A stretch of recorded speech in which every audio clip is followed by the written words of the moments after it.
वो ना मैंने आज धो दी, मुझे लगा कि गंदी हो गई होगी।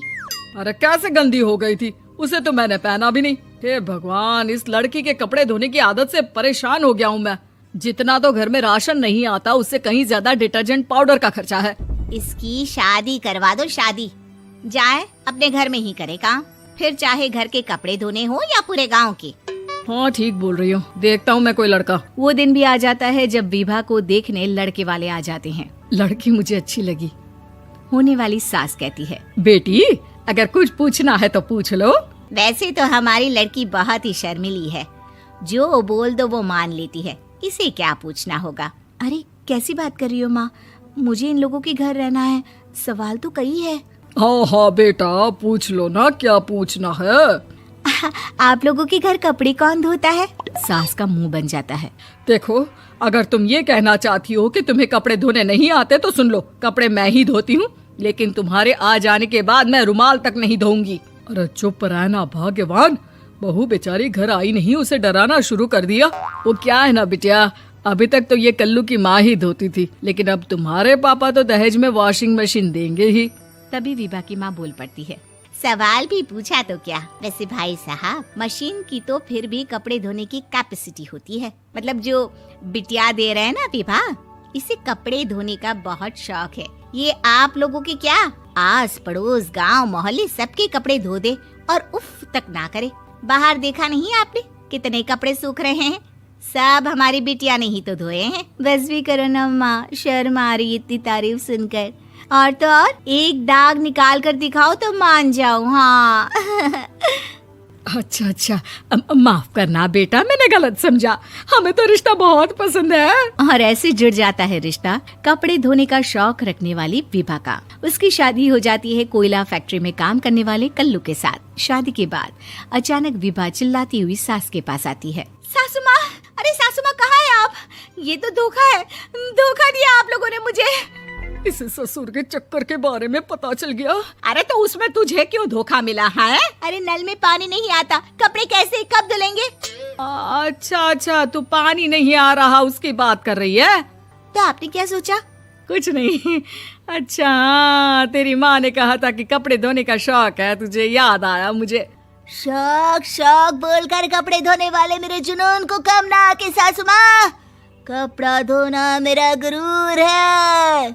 तभी पति भी वहाँ आ जाता है। अभी मैंने इसे सनी देओल की फिल्म दिखाई है, उसी के डायलॉग मार रही है माँ। अच्छा सुन, साफ साफ बता रही हूँ, पानी सुबह 4 से 6 और शाम को 10 से 12 आता है, समझी? विभा टाइमिंग सुनकर हैरान हो जाती है। ये क्या भूतों का मोहल्ला है?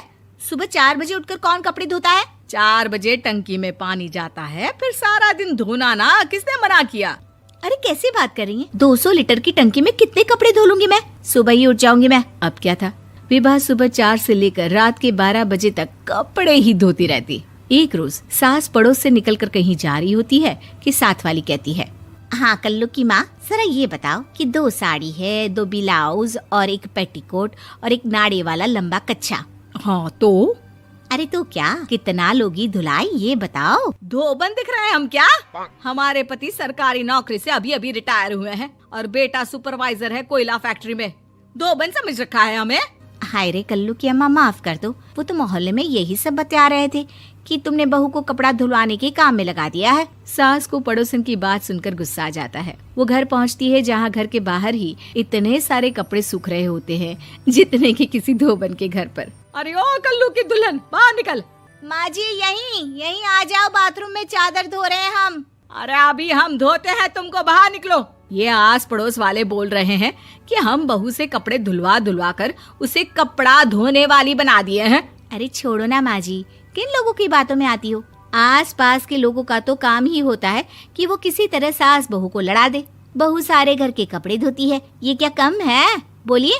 सास को भी लग जाता है कि वो बहू का ये सनकीपन नहीं छुड़वा सकती, इससे अच्छा है कि खुद ही चुप हो जाए। एक रोज सास और बहू मंदिर जाते हैं, जहाँ सास की साड़ी वहाँ खड़ी भीख मांगने वाली से मिलती है। माँ जी क्या बात है, आपकी साड़ी उस भिखारन से कितनी मिल रही है ना? हाँ देखो तो दोनों की साड़ी मिल रही है। क्या बात है कल्लू की अम्मा, तुम खुद को तो अफसर की बीवी बताती हो और ऐसी सिंपल सी प्लेन साड़ी पहनकर घूमती हो। सिंपल और प्लेन नहीं है ये साड़ी। तो क्या सोने के धागे से फूल बने हैं? कुछ भी सासू माँ, कुछ भी। हाँ, बने थे इस साड़ी में सोने के धागे से फूल। मेरे पति लेकर आए थे मद्रास से स्पेशली मेरे लिए 10,000 की। ताहे भाई साहब इस भिखारन के लिए भी सेम टू सेम साड़ी लेकर आए होंगे 10,000 की। सास उस वक्त तो कुछ नहीं कहती, लेकिन बहू के साथ घर आती है और अलमारी से एल्बम निकाल कर लाती है। ये साड़ी देख रही है, ये वही साड़ी है जिसे मैंने अभी पहना था। इस साड़ी में ये जो चमकदार फूल दिख रहे हैं ना, ये सोने के धागों से काटे गए हैं।